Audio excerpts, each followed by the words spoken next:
Tiada lain yang ku andalkan selain. Sekali lagi saudara. Tiada lain yang ku andalkan Yesus. Angkat pujianmu. Tiada lain yang ku andalkan. Kita ambil saat teduh 1-2 menit ini, ucap syukur ke Tuhan. Bapak terima kasih Tuhan. Oh, kami mengucap syukur Tuhan. Kami sembah namamu. Kami sembah namamu. Ku tinggikan namamu. Kami kembalikan Tuhan segala hormat kemuliaan ke dalam nama Tuhan. Segala hormat bagimu. Tidak ada yang bisa dijunjung selain nama Tuhan dalam kehidupan kami Tuhan. Ucap syukur. Ini ucapan syukur kami Ini berterima kasih. kerinduan kami. Terima kasih buat keluarga. Ini Terima kasih buat seluruh pekerjaan. hidup kami. Terima kasih buat studi kami Tuhan. Terima kasih buat segenap proses Tuhan yang ada dalam kehidupan kami Tuhan. Kami mengucap syukur. Hanya ucapan syukur yang datang dari hati kami Tuhan, yang dapat kami berikan ke dalam tangan Tuhan. Ini setiap kami Tuhan, setiap kami Bapa. Kami sembah namamu. Terima kasih. Terima kasih ya Allahku. Terima kasih buat kemurahan Tuhan atas kehidupan kami. Yes. Hari lepas hari Tuhan.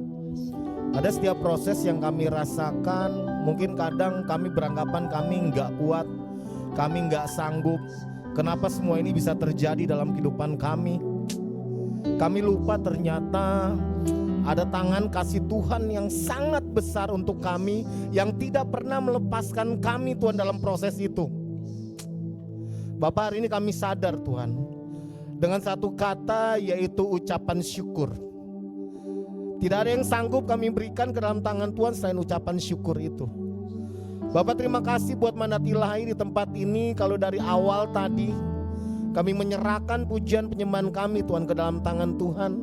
Sekarang saatnya kami mendengarkan Engkau Tuhan berbicara atas kami semua Tuhan, melalui firman Tuhan yang hidup Tuhan. Bapa, di dalam nama Tuhan Yesus Kristus, pakai setiap kami, tidak ada yang terkecuali tempat ini Tuhan. Semua yang hadir, yang mendengarkan, dan bukan hanya sebagai pendengar saja Tuhan. Roh Kudus, kami mohon pimpin kami, bukan sebagai pendengar saja akan firman-Mu, tetapi kami menjadi pelaku-pelaku firman Tuhan dalam kehidupan kami. Di dalam nama Tuhan Yesus Kristus Tuhan, pakai setiap kami Bapa, kami mohon Tuhan. Kusucikan, kuduskan setiap kami Tuhan. Apa yang kami dengar, apa yang kami lihat Tuhan, apa yang kami perkatakan, kami nyatakan kudus. Di dalam nama Tuhan Yesus Kristus, Roh Allah bekerja di atas kami semua. Kami terima Tuhan mandat ilahi yang datangnya daripada-Mu, hikmat yang baru, pendidikan yang baru kami terima. Satu nama, di dalam nama Tuhan Yesus Kristus kami berdoa dan mengucap syukur. Haleluya. Amin. Tepuk tangan buat kita semua. Terima kasih buat singer Kiki Sambah. Kiki sini aja temenin saya, nggak apa-apa ya. Diteng-teng dikit Ki. Kalau lagi sedih dikasih lagu sedih gitu kan. Lagi ceria-ceria kasih sedikit lagu-lagu ceria. Amin. Oke. Proses berjalan dalam kehidupan kita nggak bisa bilang stop. Sepakat? Sepakat? Proses, saya ulang lagi. Proses berjalan dalam kehidupan kita nggak bisa bilang stop. Sepakat? Akan tetap berproses dalam kehidupan kita, betul? Kadang kita hilang fokus. Sepakat? Kita lupa adanya Tuhan yang ada dalam kehidupan kita, sehingga iri hati keluar dalam kehidupan kita, sehingga kemarahan keluar dalam kehidupan kita, sehingga segala pikiran positif keluar dalam kehidupan kita. Kita hilang fokus. Saya mau tanya sedikit, kenapa AI sampai ada dalam kehidupan kita? Tahu nggak AI sampai ada itu kenapa? Kenapa sampai udah ada beberapa pelabuhan sekarang udah nggak perlu manpower Pak, Bu? Cuma satu orang aja yang instruksiin semua berjalan. Kenapa? Karena yang dilihat itu kebobrokannya manusia. Waktu dinyatakan manusia nggak bisa melakukan ABC, mereka hadirkan itu semua. Sebenarnya nggak ada yang salah dari itu. Kenapa? Karena manusia hilang fokus. Ada satu hal yang nggak bisa dilakukan sama alat-alat itu. Spirit. Apa? Spirit. Dia nggak bisa menempatkan dirinya sesuai dengan kebenaran firman Tuhan. Dan dia selalu akan dikontrol. Jangan sampai kita sama seperti itu. Siapa yang kontrol kita dalam kehidupan kita sehingga kita bisa fokus. Waktu kita pergi ke Israel tahun lalu itu, Bapak Ibu tahu nggak sih? Ternyata mereka lagi mau melakukan yang namanya pembangunan bait suci. Tahu nggak artinya apa? Artinya begini. Ada beberapa aspek yang harus mereka genapi, yaitu bangsa Yahudi, sampai ini terjadi. Kalau sampai ini terjadi, yang namanya Mesias itu akan muncul. Mesias menurut mereka. Yang pandangan mereka Mesias itu apa sih? Mesias itu sama seperti Raja Daud. Orangnya anak orang muda yang punya perawakan ganteng, yang bisa mimpin pasukan untuk berperang. Itu menurut versi bangsa Yahudi. Kita tuh sampai kehilangan fokus, sampai lupa hal ini. Sebentar mereka akan bluff itu semua dan mereka akan nyatakan bahwa Mesias sudah ada nih di tengah-tengah kita. Kesesatan sebentar lagi akan terjadi dalam kehidupan kita. Kenapa saya bilang begitu? Kita nonton dulu video berikut. Silakan Aldi, minta tolong matikan aja lampunya. Shalom, saya dari Indonesia, rombongan dari Mercy Global Tour bertemu dengan Larry, ada di kandang lembu merah. Kita ada di Silo dan kita melihat ini real yang jadi kenyataan, nubuatan di mana yang sudah tertulis di dalam Bilangan 19 untuk pentabisan, untuk pembangunan, ritual untuk pembangunan bait suci. Dan kita lihat di sini lembu merah yang tidak bercacat, betina, ada 5 ekor di sini.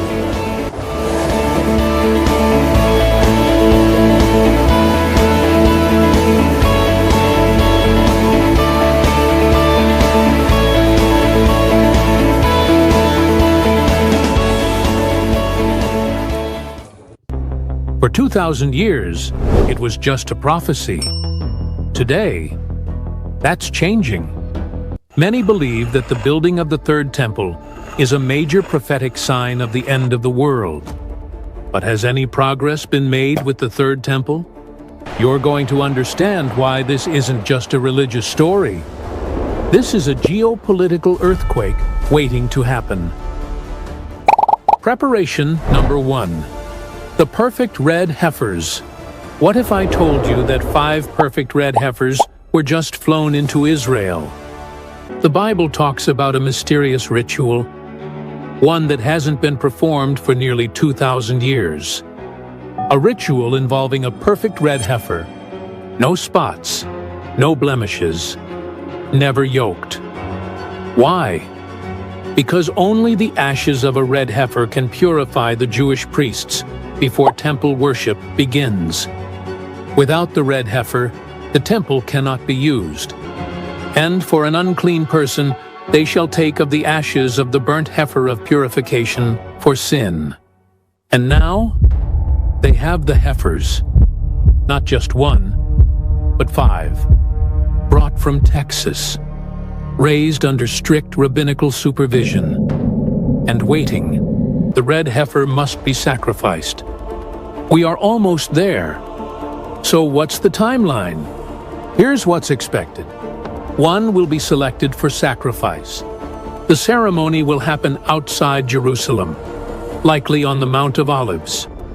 The ashes will be mixed, stored, and used to purify the new temple site. Preparation number 2. The sacred vessels recreation. This is the Temple Institute's recreation of the golden menorah. 95 pounds of pure gold. Price tag, $2 million. But here's what's really stunning. This isn't a replica for display. This is a functional menorah, designed to be used in actual temple service. incense vessels designed to burn the exact spices mentioned in Exodus, measuring cups calibrated to biblical standards, silver trumpets that can produce the exact tones described in Numbers. Each item represents months or years of research, craftsmanship, and expense. Preparation number 3. Priestly Training Program.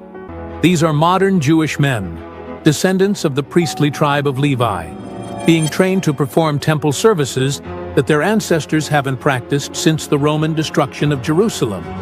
In 2009, the Temple Institute built a field school in Mizpeh, Jericho, about 20 minutes from Jerusalem. Here, Kohanim, Jewish priests, and Levites undergo rigorous training to ensure they can perform every aspect of temple service perfectly. Preparation number 4. Architectural blueprints complete. What you're looking at right now are not conceptual drawings. These are operational blueprints for the Third Temple, created to modern construction standards and ready for immediate implementation. This is a blueprint for a functioning modern temple. As we walk through this virtual temple, you can see every detail has been planned. The chamber for the Sanhedrin, the court of the priests, the altar of sacrifice, the Holy of Holies. Every measurement corresponds exactly to biblical descriptions. Preparation number 5. High priest garments. These are the complete garments of the Jewish high priest, recreated according to exact biblical specifications. This is the breastplate of the high priest. 12 stones, each one engraved with the name of one of the 12 tribes of Israel. Preparation number 6. Altar stones collected. We're standing at the Dead Sea, the lowest point on Earth. But what happened here in 2010 is going to shock you. Temple Institute representatives came to this exact location to collect something that's been waiting here for thousands of years. These are the stones that will form the altar of the Third Temple. But these aren't just any stones. According to Deuteronomy 27:5, build there an altar to the Lord your God, an altar of stones. Do not use any iron tool on them. Every stone you're seeing has never been touched by metal tools. They were formed by natural geological processes and collected by hand. Preparation number 7. Sanhedrin chamber designed. But here's what's really incredible about this design. It's not just theoretical. The Sanhedrin has already been reconstituted. They're meeting right now, and they're actively planning for temple operations. Picture this space, a grand chamber echoing the chamber of hewn stone from Herod's temple. Circular seating for 71 members of the Sanhedrin can now adorn the Third Temple. But all of these preparations, the heifers, the vessels, the training, the blueprints, the garments, the stones, all of it means nothing without one final element. Oke. Jangan melihat sesuatu, ini berat banget nih. Kalau ada Alkitab bilang firman Tuhan berkata bahwa anak-anak muda akan bernubuat-nubuat dan lain-lain, kita tuh jangan ambil seakan-akan ini suatu hal yang berat, nanti aja tunggu kita dengar dari berita baru kita iakan.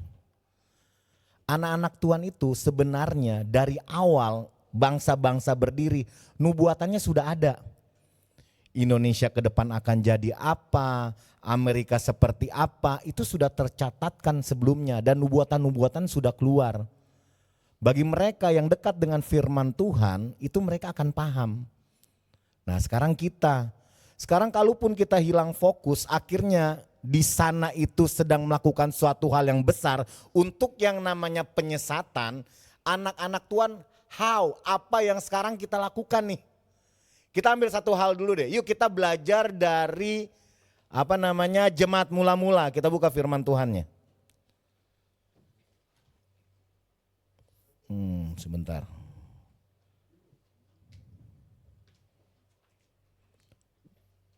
Dari Kisah Para Rasul.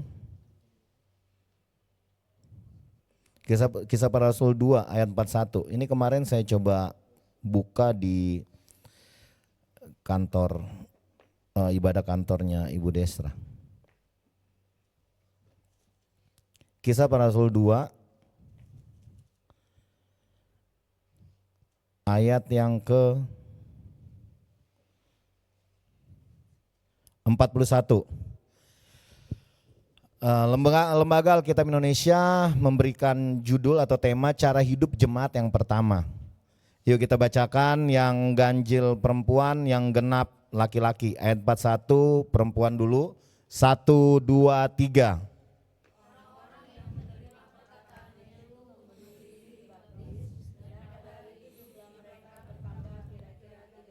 Empat dua, 1, 2, 3. Mereka bertekun dalam pengajaran rasul-rasul dan dalam persekutuan, dan mereka selalu berkumpul untuk memecah-mecahkan roti dan berdoa. 43, 1, 2, 3.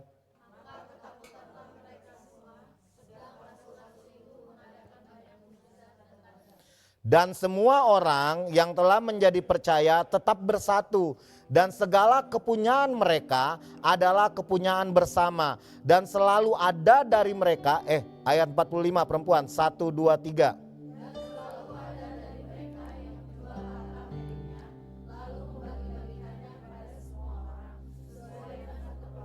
Ayat 46, 1, 2, 3. Dengan bertekun dan dengan sehati mereka berkumpul tiap-tiap hari dalam bait Allah. Mereka memecah-mecahkan roti di rumah masing-masing secara bergilir dan makan bersama-sama dengan gembira, dengan tulus hati. Ayat terakhir kita baca sama-sama, 1, 2, 3. Sambil memuji Allah, dan mereka disukai semua orang, dan tiap-tiap hari Tuhan menambah jumlah mereka dengan orang yang diselamatkan. Katakan, dengan orang yang diselamatkan. Tepuk tangan buat kita yang selalu beritakan kebenaran firman Tuhan di hari-hari kita. Ayat 41 bilang begini, orang-orang yang menerima perkataannya itu memberi diri, dibaptis, dan pada hari itu jumlah mereka bertambah kira-kira 3.000 jiwa. Saya kasih tahu dulu kenapa sampai ayat ini muncul. Ini pencurahan Roh Kudus. Waktu hari Pentakosta pertama akhirnya Petrus mendapatkan itu. Akhirnya dengan dia berkhotbah, dia memberitakan kebenaran. Dia bilang apa sih? Bertobatlah, kata Petrus. Gak ada yang lain kata-katanya. Dia gak ribet-ribet susun kata-kata yang indah buat khotbah. Dia gak ribet-ribet, dia harus bikin suatu hal yang besar biar orang denger, biar orang tertarik. Enggak. Dia cuma bilang bertobatlah. Akhirnya firman Tuhan bilang apa? Orang-orang yang menerima perkataan itu. Pertanyaannya, kita menerima atau tidak? Itu memberi diri untuk di apa? Dibaptis. Dibaptis bukan yang belum baptis angkat tangan nanti kita berangkat ke air, enggak. Saya ngomong begini. Dia memberi diri untuk dibaptis, Pak. Baptis itu apa? Kita belajar dikit ya. Mungkin kalian lupa dengan prabaptis kalian, saya nggak tahu. Sekarang kita buka sedikit. Baptis itu artinya baptiso. Baptiso itu ditenggelamkan.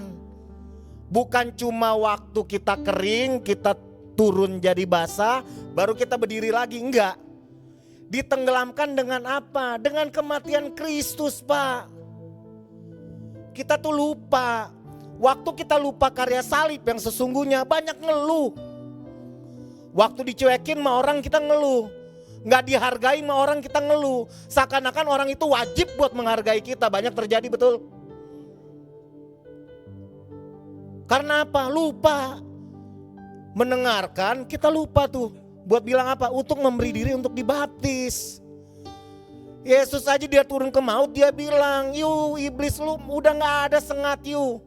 Kita semua akan hidup anak-anak Tuhan," kata Yesus. Akhirnya apa? Dia terangkat. Dia bangkit gitu loh. Harusnya sama seperti itu. Hari lepas hari itu yang harus kita pikirin dalam kehidupan kita. Kita ini terlalu egois. Gitu loh.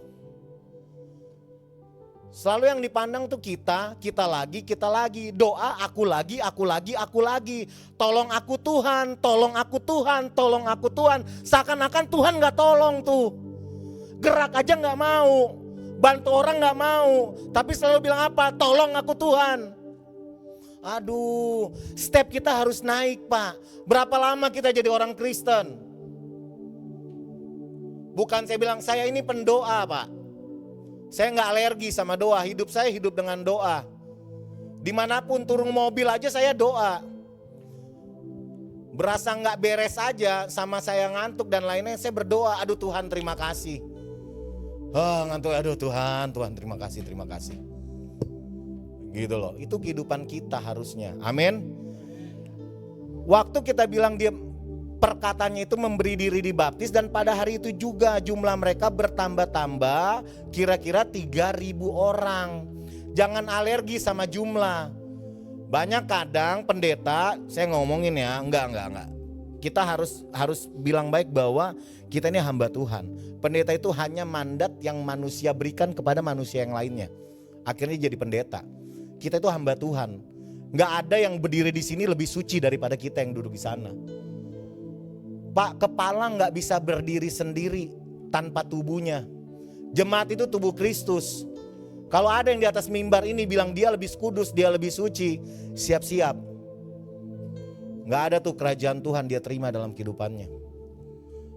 Betul? Apalagi kita nih yang pelayanan. Jangan beranggapan kita lebih hebat, kita lebih suci, kita lebih keren, kita lebih kudus. Karena apa? Banyak orang itu cuma pakai karunia di atas mimbar Pak. Gak hidup dalam kebenaran, gak hidup dalam dipimpin oleh roh Tuhan. Jago doa, jago. Ngapain tujuannya? Kumpul buat mabok. Iya benar, udah punya cewek, masih tuh WhatsApp cewek lain. Sorry firman Tuhan, yang tersinggung ya udah bertobat aja. Iya kan, yang tersinggung bertobat aja. Saya kalau duduk di bangku jemaat, sering sekali saya tersinggung. Karena apa? Firman Tuhan gitu loh. Betul ya? Udah deh. Sekarang kita udah gak bisa yang kayak begitu lagi. Kita dari kecil, dari bayi itu udah Kristen. Gitu loh, jangan sampai ini cuma jadi agama aja buat kita.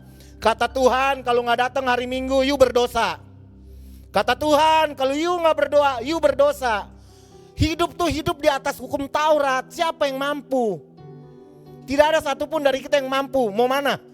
Pendeta model apa? Sekali bermana? Siapa yang bisa hidup di atas hukum Taurat? Tidak ada yang bisa. Sekalipun kita selibat, dari pikiran aja udah langsung mikirin yang aneh-aneh, yang salah. Itu udah gagal Pak, firman Tuhan catat. Tanpa Yesus Kristus tidak ada yang mungkin berdiri sampai hari ini Pak. Ada yang punya teman, saya udah sering tanya, ada gak sih sini punya teman umurnya 180 tahun? Coba angkat tangan yang punya teman. Wah ada Pak, saya 150 tahun dia masih lari-lari jogging di gor. Pak, kita ini cuma sementara di sini Pak. Coba deh kita buka pola pikir kita. Mau sampai kapan kita begini terus? Cerminkan Tuhan, itu jumlahnya akan bertambah banyak. Enggak ini lagi. Ketemu ini lagi. Nongkrongnya kurang jauh. Nongkrong di mana? Saya nongkrong sama anak-anak jemaat GPDI Siloam. Aduh, GPDI lagi. Bukan masalah ini Sinode. Saya nongkrong dengan GBI ini. Aduh, GBI lagi. Lu nongkrong sama anak-anak Al Zaitun, Pak. Itu tempat nongkrong yang tepat buat kita. Gitu ya. Tapi makanannya diubah dulu. Jangan makan bubur terus. Sekarang udah harus makan makanan keras. Pokoknya udah satu-satunya firman Tuhan, kebenaran firman Tuhan dalam kehidupan kita. Jangan makan bubur sok-sokan. Bang, saya melayani wanita-wanita malam di sana. 2 hari nggak pulang habis itu. Aduh. Gitu loh. Siap-siap makan makanan keras. Kalau ditegur sama firman Tuhan, straight sama firman Tuhan. Bang, saya melayani Bang di tempat malam di sana. Bang, ini udah ada 10 orang baptis Bang, kita baptis. Kita layani mereka, kita muridkan mereka. Amin. Yang seperti itu gitu loh. Kalian muridkan gitu loh. Tapi muridkan itu bukan berarti terus mentor kalian siapa? Saya punya Tuhan Yesus yang luar biasa. Nggak ada yang salah sama itu. Kapan lu ngobrol sama Tuhan Yesus? Doa aja nggak pernah. Bilang ada Tuhan Yesus dalam kehidupan saya. Mentor saya cuma satu gara-gara kepahitan sama pendeta. Kan banyak yang begitu, amin. Amin lagi dia. Lu kepahitan sama siapa?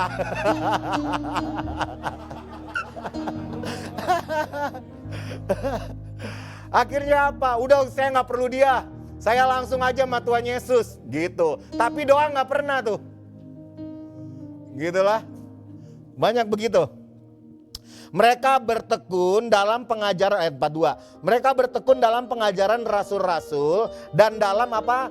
Persekutuan. Mereka bertekun dalam pengajaran rasul-rasul kata firman Tuhan. Dan dalam apa? Persekutuan, itu pentingnya. Nanti mulai besok saya kemarin kan Jumat gara-gara kita nggak meeting. Nanti akan dua, nanti ada apa pemuritan Lagun, satu lagi pemuritan Nusa Loka. Ketuanya nanti Siana, wakil si Ewin. Itu anak-anak udah banyak di theater di mana di apa namanya di belakang nih. Tempatnya Ewin apa Win? Apartemen mana? Nah, Greenview sama di ini kalian kumpul Siana PIC-nya. Ketua, wakil, Pamela ya buat di Lagun, jangan lupa. Jadi udah ada 2 pemuritannya. Hari yang sama, udah ibadahnya pisah. Udah mulai. Karena orang-orang luar biasa kalian, harusnya kalian sudah besar. Kalau memang fokus ke Tuhan, bukan pikiran kita, amin. Ya, mereka bertekun dalam pengajaran rasul dan dalam persekutuan. Dan mereka selalu berkumpul untuk apa? Memecah-mecahkan roti dan berdoa. Makanya ternyata konsep makan bersama itu udah ada Pak dari dulu di Alkitab. Jadi jangan alergi kalau orang Kristen ketemu kumpul makan bareng. Ketemu kumpul makan bareng. Betul? Udah ada di Alkitab. Mereka memecah-mecahkan roti Pak. Dan berdoa. Yang bahaya pecah-pecah doang, berdoa enggak. Kan itu yang bahayanya. Maka ketakutanlah mereka semua, sedang rasul-rasul itu mengadakan banyak mujizat dan tanda. Siap-siap, kalian akan mendapatkan banyak mujizat dan tanda. Kalau belum terjadi dalam kehidupan kalian, kita cek ada apa. Kalau orang minta saya bersaksi, saya suka bingung. Mujizat yang mana lagi? Udah terlalu banyak mujizat dalam kehidupan saya. Bangun tidur aja apa yang saya lakukan, itu tuh mujizat luar biasa tuh. Ketemu sama saudara saya pagi-pagi udah ada depan rumah Yunus. Itu mujizat buat saya. Gitu loh. Yang tertawa nih mengerti ya jalan hidup Yunus. Nus, ada yang ngerti jalan hidup? Iya. Ya. Dan semua orang yang telah menjadi percaya tetap bersatu. Sama-sama katakan. Bersatu. Dan semua orang yang telah menjadi percaya, mereka tetap bersatu. Nih belajar nih dari jemaat mula-mula. Kalau nggak ada yang bersatu, bertobat. Tetap bersatu Pak, ya ampun. Kalian kalau cuma melihat salah orang, nggak punya teman, percaya deh. Nggak ada manusia yang nggak punya salah Pak. Kalau cuma ngelihat salah orang aja, kalian bakalan gak punya teman, percaya. Lihat aja salah orang terus, lihat aja. Di sini ada yang gak punya salah. Cuma satu manusia yang benar-benar sempurna dan dia sebenarnya bukan manusia, lahirnya dari Allah itu sendiri, yaitu Yesus Kristus. Yang pegang bait suci aja waktu zaman Tuhan Yesus Kristus masih iri hati Pak. Hidupnya di bait suci, kerjaannya bakar-bakar korban. Dia bilang apa? Ya Allah, kenapa saya setiap hari bakar-bakar korban? Dia yang dimuliakan. Iri hati. Setiap hari bacanya Taurat. Kita boro-boro baca Alkitab jarang Senin Kemis. Udah mulai latih diri kita setiap hari. Kemarin satu mobil sama Aldi kita bilang, Di, setiap hari ya paksa diri kita. Semalam aja acara sempetin gitu loh, baca gitu loh. Dan saya lakukan itu, nggak perlu orang tahu. Kok nggak pernah ngeliat lu bang itu Alkitab? Jadi setiap ketemu, Wilson lihat saya baca Alkitab Wilson. Gitu kan? Jangan seperti itu, amin. Segala kepunyaan mereka, nah ini yang berat nih. Dan semua orang yang telah menjadi percaya tetap bersatu. Dan segala kepunyaan mereka adalah kepunyaan bersama. Waduh berat sekali. Ini 80% ada di Oma Pauline. Jadi kata Tetap bersatu dan segala kepunyaan mereka adalah kepunyaan bersama. Jadi semua satu ATM, pin ATM semuanya tahu gitu ya bahasanya. Ini sulit nih, ini sulit. Sulit. Gitu ya. Tapi kita garis bawahi, jangan sampai ke doktrin. Jadi kita harus ini benar, enggak. Kan di Alkitab di sebelumnya dicatat. Semua orang yang telah menjadi percaya. Di sini ngomong percaya berarti orang-orang kudusnya Tuhan. Orang-orang yang ngerti etika kerohanian. Orang-orang yang ngerti yang namanya moral firman Tuhan seperti apa. Moral dalam kehidupan seperti apa, amin. Bukan orang-orang yang udah tahu dia masih begini. Yuk paksakan dia pegang ini, jeblok. Itu kebodohan saya dulu, saya bertobat. Banyak orang yang tahu pin saya. Gitu loh. Padahal belum jadi orang percaya, baru sebulan 2 bulan kita udah main belas aja, kapok. Gitu kan, di luar jalur kebenaran firman. Lanjut, dan selalu ada di mereka menjual harta miliknya lalu membagi-bagikannya kepada semua orang sesuai dengan keperluannya masing-masing. Dan bertekun dan dengan sehati mereka berkumpul tiap-tiap hari dalam apa? Bait Allah. Mereka memecah-mecahkan roti di rumah masing-masing secara bergilir dan makan bersama-sama dan bergembira dengan tulus hati. Ketemu makan-makan gembira dengan tulus hati. Amin. Ada yang kumpul doang, mesti gemes hati, gitu kan, ngelihat orang aja nggak mau. Padahal lewat-lewatan pegang piring makan. Lewat-lewatan. Banyak kejadian, banyak. Sekarang ketemu orangnya. Saya itu habis konflik sama seseorang. Kemarin Tuhan pulihkan. Waktu saya lihat orangnya, ada beberapa sini mungkin yang tahu. Konflik nggak yang kayak gimana-gimana enggak. Waktu saya lihat orangnya, pas dia lihat saya langsung samperin. Itu orang Kristen tuh. Samperin, sorry ya gue salah. Akhirnya dia peluk, nangis bersama, kita maaf-maafan. Saya gak bilang saya salah atau benar, enggak. Mau salah atau benar, hamba Tuhan pasti akan meminta maaf. Amin. Itu salah satu kata berkat. Karena dengan memaafkan sama seperti menaruh bara api di atas kepalanya, kata firman Tuhan. Dan kalau kata berkat itu tidak bisa dia dapatkan, itu akan kembali ke dalam kehidupan kita. Firman Tuhan bilang begitu. Makanya kata shalom itu, damai sejahtera yang kuturunkan kepadamu, itu sebenarnya buat diri kita. Waktu kita bilang shalom, itu mah bukan cuma kata-kata agamawi yang orang Kristen harus sebut pas ketemu shalom, shalom. Enggak. Shalom itu kata berkat yang kita lemparkan ke orang. Tetapi kata firman Tuhan bilang apa? Kalau dia tidak pantas menerimanya, itu akan kembali ke kita. Jadi sebenarnya perkataan itu datangnya itu sebenarnya buat kita. Jadi yuk jangan jemu-jemu kalau bilang shalom, apa kabar, sehat ya. Gitu loh. Kalau dia nggak pantas itu akan kembali kesehatan itu ke dalam kehidupan kita. Karena firman Tuhan yang catat itu, amin. Itu firman Tuhan, praktekkan gitu loh. Sambil memuji Allah dan mereka disukai semua orang. Nah ini dia. Makan bersama-sama, bergembira, tulus hati, sambil memuji Allah dan mereka disukai semua orang. Setiap ketemu, dia memang begini orangnya bang. Saya tuh gak diiniin. Ketemu sama orang B.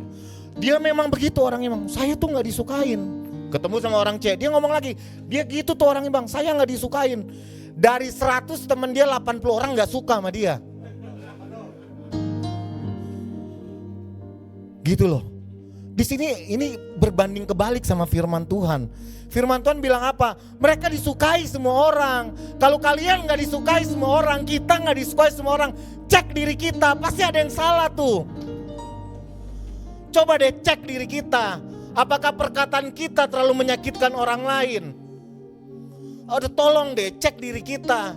Apa yang kita dengar apakah kita langsung lakukan itu gak benar Pak. Kita harus lihat etika moral yang ada dalam kehidupan. Itu hamba Tuhan. Ayolah, kalau yang masih dilihat merasa bahwa semua orang kok gak suka ya sama gue ya.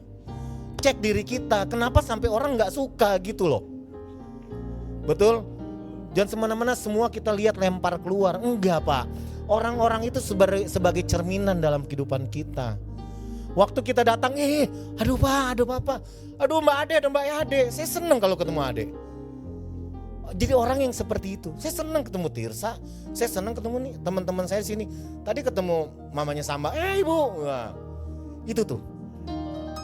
Kenapa? Kita tuh harus bikin hal yang seperti itu. Spiritnya, enggak yang ketemu, aduh ada dia, aduh. Kecuali beda ya, banyak saya tuh ditinggal orang.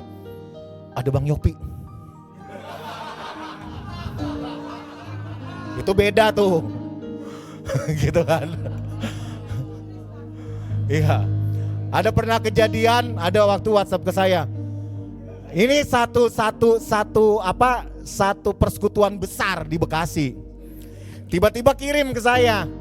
Bang Yov, izin Pak Pendeta. Iya, kenapa? Saya yang jaga gereja ini besar sekali kan, ribuan kan ininya tanahnya. Baru dia bilang begini, Pak, anggur kami hilang. Hah? Gue bilang, hilang gitu bilang.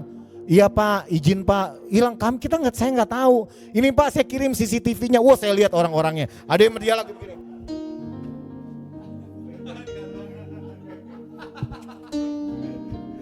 Bayangin tuh. Kena di CCTV, muka-mukanya ada semua di situ. Tuhan tolong. Saya udah nggak bisa berkata-kata, saya bilang, iya betul, saya bilang itu anak-anak saya. Sebelumnya saya minta maaf, Kak tunggu di depan ya, nanti anggurnya saya kembalikan. Minta alamatnya dikasih, saya kirim alamatnya. Tanpa saya bilang bahwa anggurnya diganti. Orang-orang yang ada di CCTV kalau ada di tempat ini, saya pernah ngomong gak anggurnya kita ganti? Gak pernah. Gak penting. Kalian minum gue yang ganti. Gitu ya. Sambil memuji Allah dan mereka disukai semua orang. Dan tiap-tiap hari Tuhan menambah jumlah mereka dengan orang yang diselamatkan. Harusnya kalian nih bertambah. Kalau ada yang berkurang, cek diri kita. Please cek diri kita. Jangan sampai capek-capek Ibu Desra nanti memberitakan kebenaran. Ada temennya yang baru yang hadir dalam kehidupan kita, dalam komunitas kita, kepahitan ngelihat kehidupan kita dan dia keluar dari situ. Berkali-kali terjadi Pak. Gak cuma di kita aja. Betul? Kita bikin list nama-nama teman kita yang keluar. Ya serius, bikin list kalian. Baru cek ada yang apa ya, ada yang salah nih. Ada yang salah nih. Dari segala keterbatasan mereka Pak, dari segala kekurangan mereka, dari segala apa yang mereka belum bisa perbuat, apa yang kita taruh nilai diri kita. Tolonglah. Bukankah firman Tuhan sudah berkata dari awal kita ciptakan serupa segambar sama wujudnya Allah. Yang bisa mengikat mereka cuma satu, yaitu kutuk dosa. Kutuk dosa bikin apa sih? Dia sebagai pencuri, dia sebagai pembunuh, dan dia pembinasakan dalam kehidupan mereka masing-masing. Bukankah tugas kita buat ngekat itu semua? Kita buka firman Tuhan nih. Yang terakhir baru kita akan masuk perjamuan. Sebentar.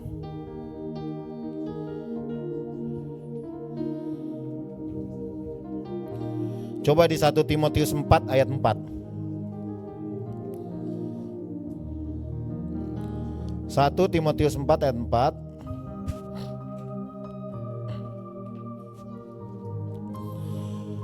Dengar baik. Karena semua yang diciptakan Allah itu apa? Baik. Dan suatu pun tidak ada yang haram jika diterima dengan ucapan syukur. Ya ampun.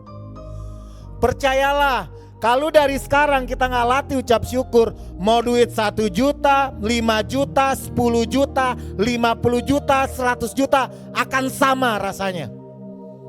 Percaya itu, saya alami.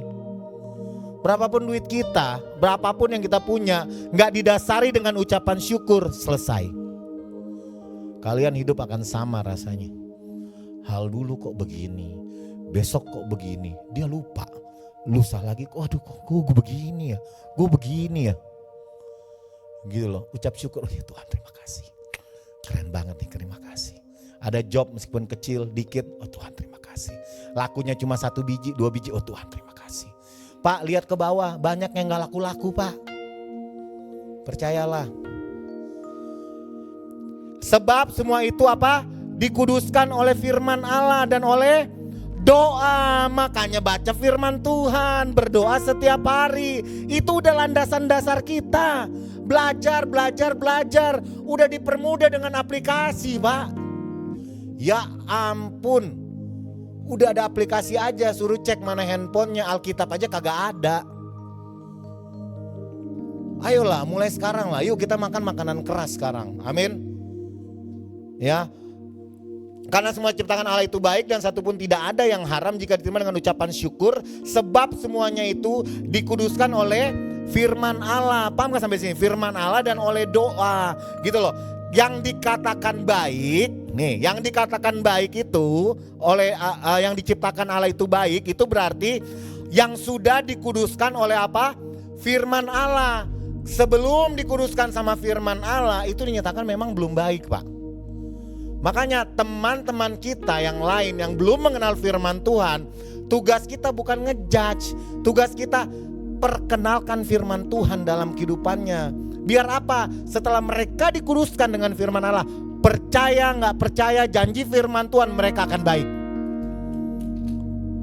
dari segenap kelemahan mereka. Amin. Sudahkah engkau memberitakan firman Tuhan hari lepas hari dalam kehidupan kalian? One day, one soul. Dengan selalu mengingat hal-hal itu kepada saudara-saudara kita, engkau akan menjadi seorang apa? Pelayan Kristus Yesus yang baik, terdidik dalam soal-soal pokok iman kita dan dalam ajaran sehat yang telah kuikuti selama ini. Dengar baik ayat 6, yuk sama-sama kita baca. 1, 2, 3. Ya, engkau akan menjadi seorang pelayan Kristus Yesus yang baik, terdidik dalam soal-soal pokok iman kita dan dalam ajaran sehat yang telah kau ikuti selama ini, dengan selalu mengingatkan hal-hal itu. Hal-hal itu apa di sini? Dikuduskan oleh firman Allah dan doa-doa. Hal-hal itu firman Tuhan dan doa mengingatkan kepada saudara-saudara kita, engkau, nih kita akan menjadi apa? Seorang pelayan Kristus Yesus yang baik. Ternyata bukan cuma pelayanan penjara, Pak. Mengingatkan hal-hal itu kepada saudara-saudara kita. Amin. Jarang? Iya. Udah ingetin belum ke kakak kita? Udah ingetin ke adik kita? Udah ingetin ke orang tua kita? Yesus baik loh. Sesimpel itu. Ketemu Yesus baik loh. Lu kenapa? Kurang obat apa gimana? Kan sering digituin. Gak apa-apa, Yesus baik loh. Kalau kita lakukan itu, apa dibilang? Engkau akan menjadi seorang pelayan Kristus Yesus yang apa? Yang baik. Ternyata yang dikatakan terdidik itu dalam soal pokok-pokok iman cuma memberitakan seperti itu, cuma mengingatkan tentang kebenaran firman Tuhan dan doa. Ya ampun, kita mikirnya terlalu ekstrim. Seorang pelayan Yesus Kristus yang baik, dia harus mempunyai gereja Tuhan yang sangat besar. Kalau bisa diisi oleh 1.500 orang. Ekstrim pemikirannya. Halnya cuma seperti ini aja nih. Amin. Terdidik kita dalam soal pokok-pokok iman kita dan dalam ajaran yang sehat yang telah kau ikuti selama ini, kata firman Tuhan. Ayat 8 langsung. Kita loncat dikit. Latihan badani terbatas gunanya, tetapi apa? Ibadah itu berguna dalam segala hal. Karena mengundang apa? Janji, baik untuk hidup maupun untuk hidup yang akan datang. Bilang amin. Ya ampun. Latihan badani itu terbatas gunanya. Gitu yo. Yuk mau bilang mau lanjut ke S2 lah, mau ngambil sarjana ekonomi lah, sarjana hukum lah. Itu terbatas gunanya, kata firman Tuhan. Tetapi apa? Ternyata yang utama yaitu ibadah. Ibadah itu apa? Berguna dalam segala hal. Roma bilang apa? Ibadah yang sejati yaitu mempersembahkan Mempersembahkan tubuh, Pak. Katakan, ibadah yang sejati mempersembahkan. Sudahkah kita lakukan itu? Amin. Kalau sudah, ibadah yang sejati yaitu mempersembahkan tubuh kita. Waktu kita berasa gak dianggap, yang harusnya kita berdiri dipanggil, tiba-tiba kita gak dipanggil. Jangan lu keluar terus lu duduk di pojok dengan bilang bahwa kurang ajar, gue gak boleh diginiin. Enggak, anak hamba Tuhan tuh gak kayak begitu. Kalaupun kalian harusnya dipanggil, tiba-tiba kalian gak dipanggil, itu mah biasa aja. Itu bukan fokus kehidupan kita. Dipersiapkan meja dengan keluarga, tiba-tiba kalian gak dipanggil, itu mah biasa aja. Itu cuma ada dalam hidup ini nih, yang sementara ini nih. Terus kita mau sakit hati sama model kayak gitu? Ya ampun, Pak. Bubur, bilang bubur. Siapa yang masih mau makan bubur? Stop, kita gak akan bertumbuh, kita gak akan bisa melayani Tuhan yang hidup. Makanya firman Tuhan catat, dari bubur sekarang kita udah mulai makan makanan keras. Siap semuanya ya? Perkataan ini benar dan patut diterima sepenuhnya. Itulah sebabnya kita berjeripaya dan berjuang. Karena kita menaruh apa? Pengharapan kita kepada Allah yang hidup, Juru Selamat semua manusia. Jangan egois, mentang-mentang udah terima Tuhan, orang lain gak dikasih tahu tuh. Padahal firman Tuhan udah catat, Juru Selamat semua manusia, Pak. Ketemu orang, Juru Selamat manusia, udah Yesus Kristus dalam kehidupan kita. Gak ada yang lain. Kalau ada firman Tuhan, makanya saya bilang, nih ya, dengar baik. Kitab-kitab yang lain, setelah saya pelajari juga, dan Injil kebenaran firman Tuhan. Kalau kita keluar dari Injil kebenaran firman Tuhan, kita jadi orang jahat. Kalau kita keluar dari kitab-kitab yang lain ini, ya yang manusia buat, kita keluar dari pengajaran mereka jadi orang baik. Aneh kan? Paham gak? Gak paham? Saya ulang lagi. Ini ada Injil, kebenaran firman Tuhan. Ini ada satu kitab-kitab lagi yang buatannya dari manusia dan bukan Injil kebenaran firman Tuhan. Waktu ada orang mempelajari Injil kebenaran firman Tuhan, dia keluar tidak mau mengikuti Injil kebenaran firman Tuhan, dia jadi orang jahat.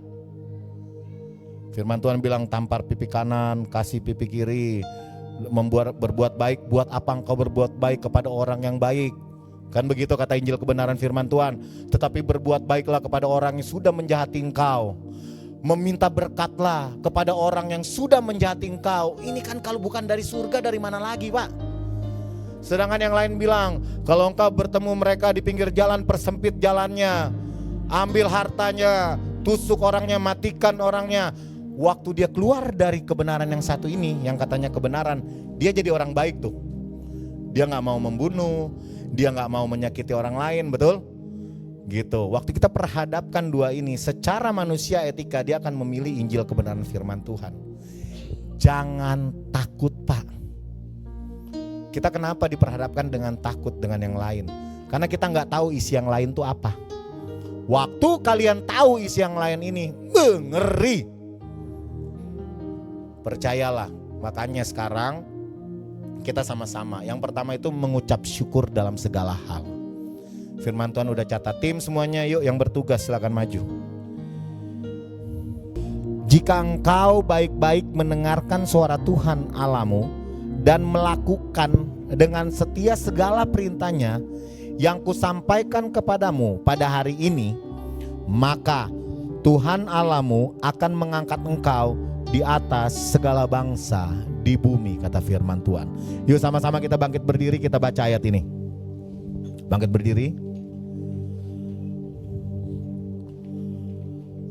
1, 2, 3. Jika engkau baik-baik mendengarkan suara Tuhan Allahmu dan melakukan dengan setia segala perintahnya yang kusampaikan kepadamu hari ini, maka Tuhan Allahmu akan mengangkat engkau di atas segala bangsa. Sama-sama katakan amin. bukan hanya sebagai pendengar, tetapi sebagai pelaku firman Tuhan. Ucapan syukur kita akan terima dalam kehidupan kita. Di dalam nama Tuhan Yesus Kristus, ibadah yang sejati yaitu mempersembahkan tubuh kita semua hanya untuk hormat kemuliaan nama Tuhan. Di dalam nama Tuhan Yesus Kristus, kita masuk ke dalam perjamuan.